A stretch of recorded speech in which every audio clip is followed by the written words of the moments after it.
el primer libro de Moisés llamado Génesis. Capítulo 3. La caída del hombre. Pero la serpiente era astuta, más que todos los animales del campo que el Señor Dios había hecho. La palabra astuta, tal como se emplea aquí, no es negativa, sino positiva.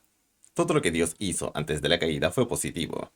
Describe las cualidades como rapidez de la vista, rapidez de movimiento, actividad del instinto de conservación y por lo visto adaptación inteligente a su ambiente. La cual dijo a la mujer: No es una fábula. Antes de la caída, la serpiente tenía limitada capacidad de expresión. A Eva no le sorprendió de que él le hablara. ¿Con que Dios os ha dicho, no comáis de todo árbol del huerto? La serpiente, por lo visto, le prestó sus facultades a Satanás, aunque no se menciona al maligno. Al ser ese el caso, Satanás habló a través de la serpiente y puso en tela de duda la palabra de Dios. Y la mujer respondió a la serpiente: Declara que Satanás dirigió su ataque contra Eva. En lugar de Adán, solo usó a Eva como un medio para alcanzar a Adán. del fruto de los árboles del huerto podemos comer. La prueba de nuestros primeros padres fue ordenada por Dios, porque el periodo de prueba era esencial para su desarrollo espiritual y autodeterminación. Pero como él no deseó que fuesen tentados para que cayeran, no le permitiría a Satanás tentarles de una forma que superaba la capacidad humana de ellos. Por lo tanto, los tentados hubieran resistido al tentador. Pero el fruto del árbol que está en medio del huerto, dijo Dios, no comeréis de él, ni le tocaréis, para que no muráis. Eva citó lo que el Señor había dicho acerca de la prohibición, pero luego agregó, ni le tocaréis. Entonces la serpiente dijo a la mujer: no moriréis. Declara una pura y simple negación de la palabra de Dios. Como se lo había predicado Dios a Adán, Satanás le predica ahora a Eva. Jesús llamó a Satanás un mentiroso, que se refiere probablemente a este mismo momento. Juan capítulo 8, verso 44. Antes bien sabe Dios, que el día que comieres de él, serán abiertos vuestros ojos, Sugiere el alcance de una sabiduría superior. y seréis como dioses, sabiendo el bien y el mal. En efecto dice, tú serás Elohim. Fue una promesa de divinidad. Dios es omnisciente, en el sentido de que su conocimiento del mal es perfecto, pero no por experiencia personal. Por su propia naturaleza, Él está totalmente separado de todo lo que es malo. El conocimiento del mal que Adán y Eva aprenderían sería por medio de la degradación moral, lo que provocaría la destrucción. Aunque era propio desear ser como Dios, es correcto solo si se hace de la manera correcta, y es por medio de la fe en Cristo y lo que Él hizo en la cruz por nosotros.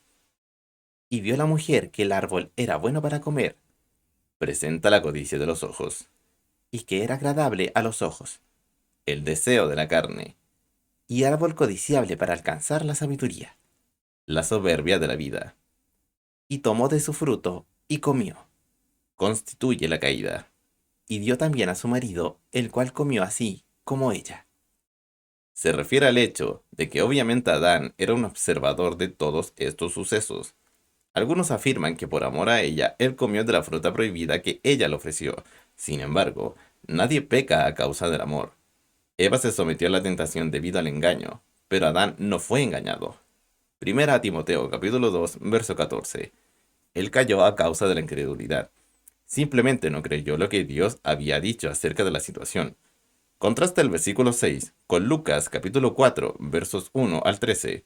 Ambos presentan las tres tentaciones: el deseo de la carne, la codicia de los ojos y la soberbia de la vida. El primer hombre cae, el segundo hombre conquista. Y fueron abiertos los ojos de ambos, Se refiere a la conciencia de culpabilidad como consecuencia de su pecado. y conocieron que estaban desnudos. Se refiere al hecho de que habían perdido la luz envolvente de la pureza, que anteriormente había vestido sus cuerpos. Entonces cosieron hojas de higuera, y se hicieron delantales. Los pecadores se visten de moralidad, sacramentos y ceremonias religiosas. Son tan inútiles como el delantal de hojas de higuera de Adán. Y oyeron la voz del Señor Dios, que se paseaba en el huerto al aire del día. Una vez la voz del Señor había sido un sonido acogido. Ahora se convirtió en un sonido temible, a causa de su pecado. No es que la voz del Señor había cambiado, ya que no había cambiado. Era la misma voz que habían oído desde la creación. Él no había cambiado, sino que ellos habían cambiado. Y se escondió el hombre y su mujer de la presencia del Señor Dios entre los árboles del huerto. He aquí, el amanecer de una nueva era en la historia de la humanidad. Es ahora por primera vez abierto el ojo de una conciencia culpable, y Dios y el universo aparecen en formas nuevas y terribles. Y llamó el Señor Dios al hombre y le dijo, ¿dónde estás tú? Es la primera pregunta en el Antiguo Testamento. ¿Dónde estás tú? Es la primera pregunta en el Nuevo Testamento. Mateo capítulo 2, verso 2. En el Antiguo Testamento, Dios busca al pecador. En el Nuevo Testamento, el pecador busca a Dios. Y él Adán. respondió, oí tu voz en el huerto, y tuve miedo. El temor es la primera reacción del hombre caído. La conciencia de Adán de las consecuencias del pecado es más profunda que su entendimiento del pecado en sí. Porque estaba desnudo, y me escondí. Estaba desnudo al juicio de Dios, debido al pecado, que debe ser juzgado. Trató de ocultarse de Dios, tal como lo hacen incalculables millones, pero nunca con éxito. Dios quería que Adán supiera que Él se esconde de Él, no puede ocultarse de Él, y el que huye de Él nunca puede escaparse de Él. Y le dijo, ¿quién te ha dicho que estabas desnudo? Traslada la mente de Adán de la consecuencia al pecado que lo había causado. Mientras el hombre sienta apenas solamente por los resultados de su acción, no hay arrepentimiento ni deseo de volver a la presencia divina. ¿Has comido del árbol del que yo te mandé que no comieses? La forma en que fue constituida la pregunta elimina el pretexto de la ignorancia y también señala el hecho de que el pecado se había llevado a cabo en violación directa de la prohibición divina. Calvino. Y el hombre respondió, la mujer que me diste por compañera me dio del árbol, y yo comí. En primer lugar, Adán culpó a Dios y luego culpó a Eva. Él recapitula la historia, como si, a su criterio, se tratara de una cuestión de rutina que lo obligó a actuar de tal forma. El hombre sigue haciendo lo mismo desde entonces. Entonces el Señor Dios dijo a la mujer, ¿qué es lo que has hecho? Las dos preguntas, ¿dónde estás tú? ¿Y qué es lo que has hecho?, constituyen el problema humano. Y dijo la mujer, la serpiente me engañó, y comí. Presenta a Eva echándole la culpa a la serpiente. En cierto sentido, también culpó a Dios, simplemente porque Dios había creado a la serpiente. El pacto adánico y las maldiciones. Y el Señor Dios dijo a la serpiente, Como veremos, no presenta ninguna pregunta o interrogación que se le plantea a la serpiente de modo alguno. Dios le juzga. Y es al oír esta sentencia que la pareja culpable escucha la primera gran promesa respecto a Cristo. por cuanto has hecho esto, maldita serás entre todas las criaturas vivientes y entre todos los animales del campo. Se refiere a este animal que posiblemente fue reducido del lugar y posición más alto en el reino animal a lo más bajo. Sobre tu pecho andarás, y polvo comerás todos los días de tu vida. Si de hecho la serpiente hubiera sido un instrumento involuntario en manos de Satanás, entonces creo que el Señor no habría puesto una maldición sobre este animal. Y pondré enemistad Animosidad. entre ti y la mujer, Presenta al Señor en realidad hablándole ahora a Satanás, quien había usado la serpiente. En efecto, el Señor le está diciendo a Satanás, utilizaste a la mujer para derrotar la raza humana, y yo voy a utilizar a la mujer como instrumento para traer al Redentor al mundo, quien salvará a la raza humana. y entre tu simiente, La humanidad que sigue a Satanás, y la simiente suya, el Señor Jesucristo, esta, Cristo, te herirá en la cabeza, la victoria que ganó Jesús en la cruz. Colosenses capítulo 2, verso 14 al 15. y tú le herirás en el calcañar. Los sufrimientos de la cruz. A la mujer dijo, multiplicaré en gran manera tus dolores en el parto. El plan original de Dios era que el marido y la mujer traerían hijos e hijas de Dios al mundo. Debido a la caída, ellos solo pueden procrear hijos e hijas trayéndolos al mundo a la amenaza, a la semejanza de Adán. Génesis capítulo 5, verso 3. Con dolor darás a luz a los hijos. Como consecuencia de la caída, los hijos nacerían en un mundo de dolor. Y a tu marido será tu deseo, y él se enseñoreará de ti. Su marido, en lugar de Dios, se enseñorearía de ella. Y Adán le dijo, por cuanto obedeciste a la voz de tu mujer, Adán prestó atención a su esposa en lugar de Dios. y comiste del árbol del que te mandé diciendo, no comerás de él. El árbol en sí no tiene propiedades de maldad en la fruta. La caída, como se dijo, fue causada más bien por la desobediencia a la palabra de Dios. Maldita será la tierra por tu causa. Con dolor comerás de ella todos los días de tu vida. Al principio la tierra estaba destinada a ser un paraíso, pero ahora producirá su plenitud en poca cantidad.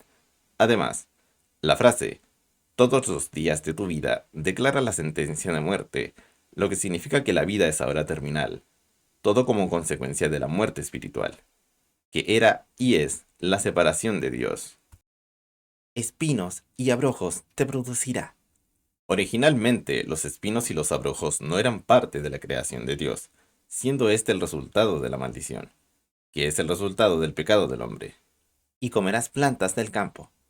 Ahora estas ya no crecerían libremente, como era en la intención original, pero ahora solo con gran cuidado y labor. En el sudor de tu rostro comerás el pan, Se obtendrá el alimento por trabajos rigurosos. hasta que vuelvas a la tierra. La fuente de vida, que anteriormente estaba en Dios, se encuentra ahora en los alimentos, y lamentablemente es insuficiente. Porque de ella fuiste tomado. Pues polvo eres, y al polvo volverás. El poder de Dios por sí solo podría mantener vivo el polvo. Al no existir ya eso, el hombre vuelve al polvo. Y llamó a Adán el nombre de su mujer, Eva, por cuanto ella fue la madre de todos los vivientes. Dios le dio nombre al hombre, y lo llamó Adán, que significa barro rojo. Adán nombró a la mujer y la llamó Eva, que significa vida. Adán lleva el nombre del cuerpo moribundo, Eva del alma viviente. Y el Señor Dios hizo a Adán y a su mujer túnicas de pieles y los vistió. En la confección de túnicas de pieles, Dios, en efecto, les estaba diciendo a Adán y Eva que sus hojas de higuera eran insuficientes, como también Él les estaba enseñando que sin el derramamiento de sangre que corresponde a los animales que dieron su vida, que eran tipos de Cristo, no hay remisión de pecado. En este primer sacrificio se estableció la base de la totalidad del plan de Dios en cuanto a la redención. También se debe tomar nota de que es el Señor Dios quien proporcionó estos abrigos y no el hombre mismo, lo cual nos dice que la salvación es enteramente de Dios y en absoluto no del hombre. La vida de Cristo entregada en la cruz y ofrecida como nuestro suplente es lo único que cubre el pecado. Hay que rechazar todo lo demás. Expulsión del huerto. Y dijo el Señor Dios, He aquí, el hombre es como uno de nosotros, sabiendo el bien y el mal. El Señor conocía la maldad, no por experiencia personal, sino más bien por medio de su omnisciencia. El hombre ahora conoce la maldad al hacerse malo, que es la fuente misma de todo dolor en el mundo. El pronombre nosotros significa la deidad, Dios el Padre, Dios el Hijo y Dios el Espíritu Santo. Ahora, pues, para que no meta su mano y tome también del árbol de la vida, y coma, y viva para siempre. Esto hubiera sido lo peor de todo. Tener un Adolfo Hitler vivo para siempre, etc. Y lo echó el Señor Dios del huerto de Edén. En efecto, se trataba de un acto de misericordia. El hombre fue expulsado del huerto, porque si hubiera comido del árbol de la vida, él habría perpetuado su sufrimiento. Pero el amor de Dios por él, aunque caído y culpable, es tan grande que él lo acompaña en el exilio, como también a través de Jesucristo, el Hijo unigénito de Dios, quien se entregará en sacrificio. El Señor le mostrará a Adán y a todos los que le siguen cómo volver al paraíso. Lamentablemente, no hay constancia de que Adán y Eva pusieron alguna fe en el Señor. Lamentablemente, incontables miles de millones han seguido su ejemplo. Para que labrase la tierra de que fue tomado. Se refiere a un lugar de trabajo duro, no a un lugar de tormento. Echó, Dios, pues, fuera al hombre, implica la idea de fuerza y disgusto. Y puso al oriente del huerto de Edén querubines. Estos querubines significaban la santidad de Dios, lo que el hombre ya había perdido. Y una espada encendida que se revolvería a todos lados para guardar el camino del árbol de la vida. La espada encendida fue emblemática de la gloria divina en su actitud hacia el pecado.